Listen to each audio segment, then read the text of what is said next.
மதியமா கிளாஸாக ரிவிஷன் பார்த்துட்ருக்கோம். மதியமாவில் இன்றைக்கி மெமரி தான் பார்க்க போகிறோம். மொத்தம் 3 படித்தா போதும், ரொம்ப இம்பார்ட்டன்ட்டு. குரு கோவிந்த் தோவும் கடை காக்கே லாகோ பாய். ஒரு 2 பேருமே ஈக்குவலாக, அதாவது கடவுளும் குருவும் முன்னாடி நிற்கிறாங்க அப்படின்னா நீங்கள் யாரை முதல் வணங்குவீங்க அப்படின்னு கேட்குறாங்க. பலிஹாரி குரு அப்பனே கோவிந்தியே பதாய்.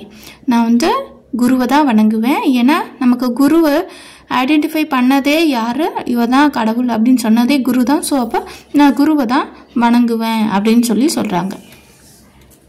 வித்யாதன் உத்தியம் பினா கஹோஜு பாவை கோன்.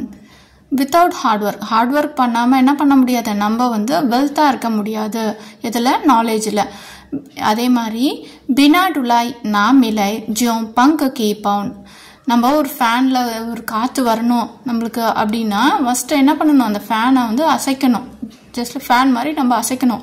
எந்த மூமெண்ட்டுமே நம்ம பண்ணலை அப்படின்னா அதுலேருந்து காற்று நமக்கு கிடைக்காது. ஸோ அப்போ நம்ம ஒர்க் பண்ணால் தான் நம்மளுக்கு காற்று கிடைக்கும். அந்த மாதிரி நம்ம படித்தாதான் நம்மளுக்கு அந்த வித்யா அப்படின்ற வெல்த்து தன் நமக்கு கிடைக்கும்னு சொல்கிறாங்க.